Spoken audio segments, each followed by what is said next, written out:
Stay tuned until the end of the episode. I will break down this workout and help you go faster. Throwdown!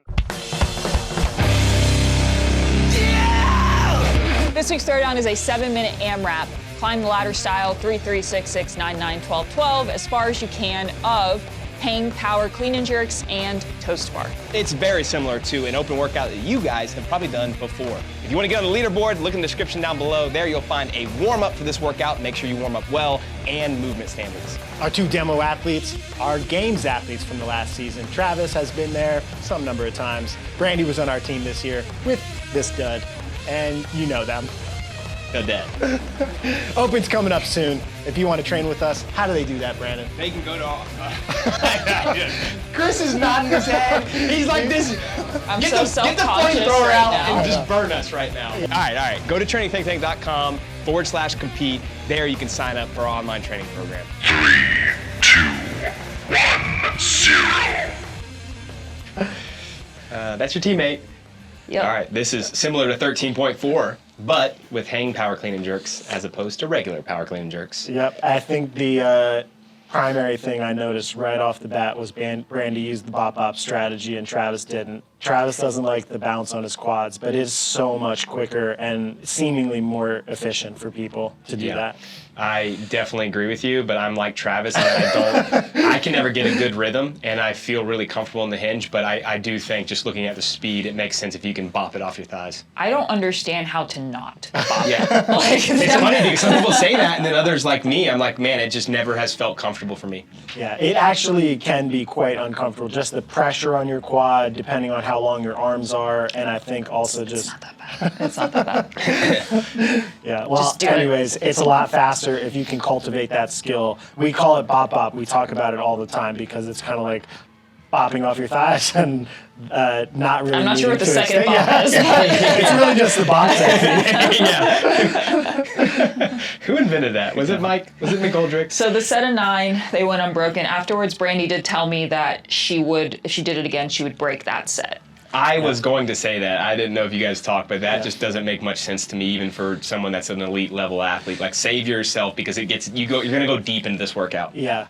I know they are both elite level athletes, but I do think that as we go through this, that scores, if this were actually like a real qualifier and Travis wasn't just training for the sake of training, they might have been a little bit faster. Yeah. Yeah, people would get, I think probably deep into the 21s. I don't know where they finish. We can't tell them. Yeah. We can't spoil alert it. But, this is much more grip intensive than the original version because you could just do fast singles, whereas this, if you did singles, you're just wasting a ton of time because of the hang, clean, and jerk. But I still do think that small sets make sense for most people. So maybe pick, your target. 3 reps, drop, 3 reps, drop. And the same thing can be true with the toes to bar. Was this the 9s that they took their first break in? No, the 12. This The is the 12s, okay.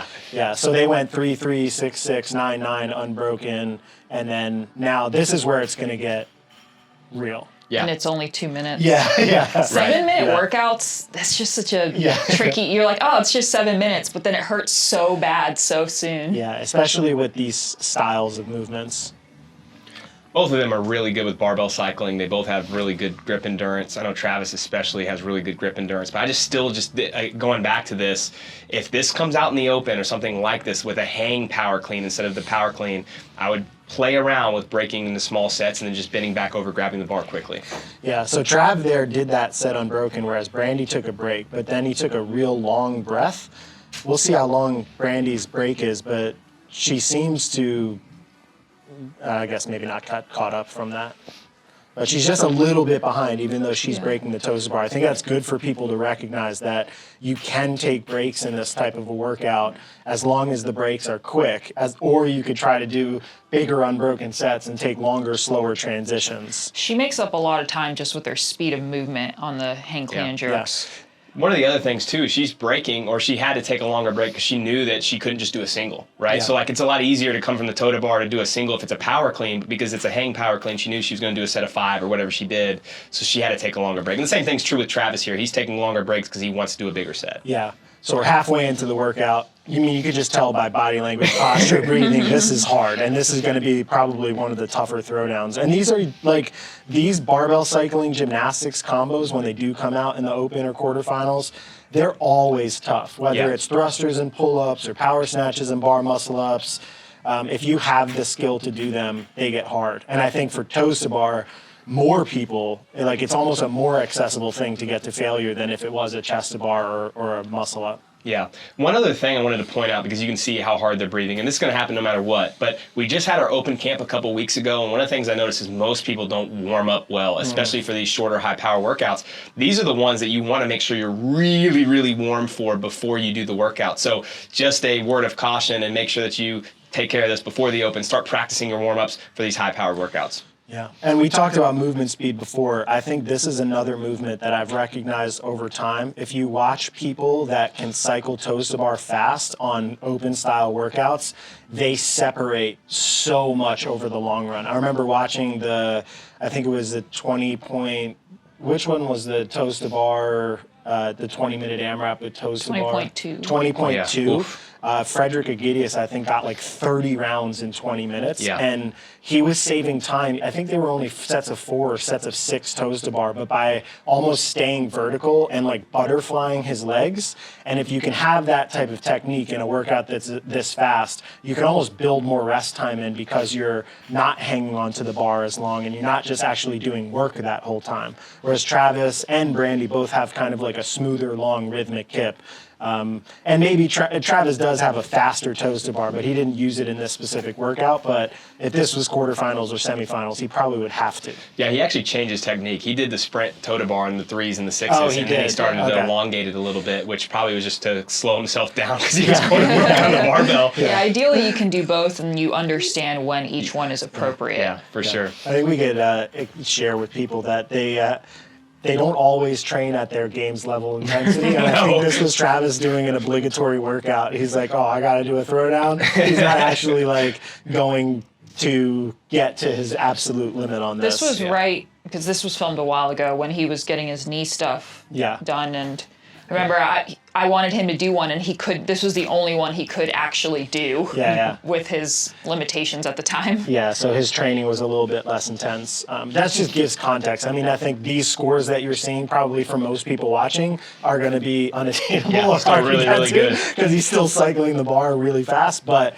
it's just something to think about in terms of, if you are elite and you're watching this and you're comparing it, just be aware that there's probably another gear. So 30 seconds, less than 30 seconds. Travis almost caught up. Yeah, Travis just finished the 18s, and Brandy is about to finish it.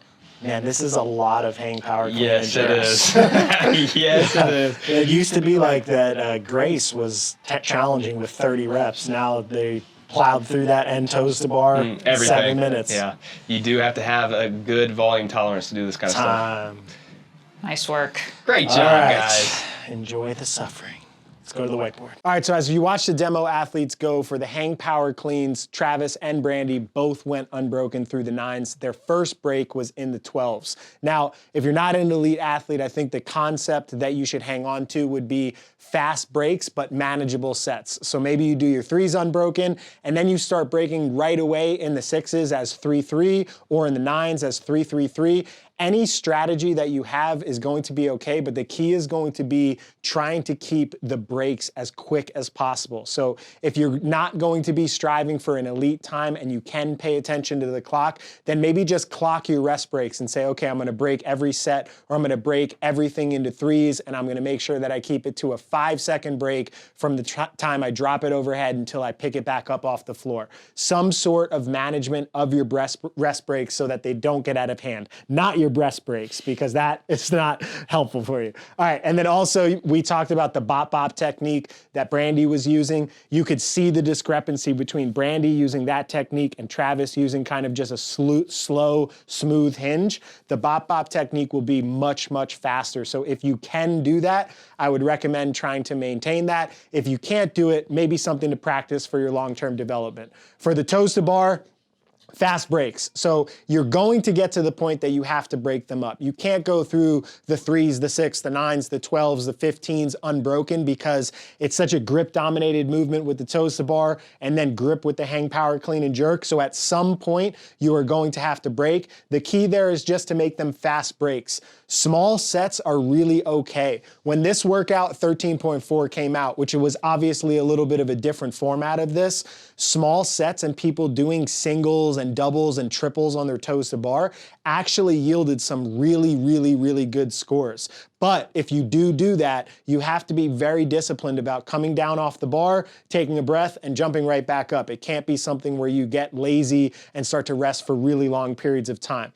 The other thing to think about is if you have the capability to play with a faster movement in the toes to bar. So trying to modify your kip swing a little bit, take a little bit of the extension out, drop your feet straight down, and try to think like you're sprinting the toes to bar a little bit. That will give you more opportunities to rest in the workout and take less time in the actual work of doing the toes to bar. As you're going through the workout, that's really it. It's just a couplet back and forth. So technically, that's all you need to focus on within the 2 movements. Some targets, elites getting into the round of 21s. For RX athletes, getting into the round of 18s, which is basically what you saw from Brandy and Travis. But I think that if that were an actual qualifier style setting, they both probably, or at least Travis for sure, would have been pushed into that 21 set a little deeper. And I think that's where you're going to see most of the elite scores in this. And then for intermediate athletes into the 15s. As a mindset cue, you gotta be really fucking tough on this. It's just 7 minutes, it's a couplet. Something is going to get to fatigue point, whether it's your grip or your heart rate or your breathing, and you need to make sure that you're staying disciplined with your work and your rest. That's it. Have a good weekend or whatever the hell you're having right now. I'll see you next week. It's a wrap, you know what I'm saying? Your boy Project Patar in this thing, man. Hey, look, man, thank y'all for watching Training Think Tank's YouTube channel. Y'all hit that motherfucking subscribe button, you know what I'm saying? So y'all go ahead, man. Thank y'all for watching the channel, you know what I'm saying? Hit that motherfucking subscribe button. Let it be known, what it be known, what it be known, you know what I'm saying? Patar.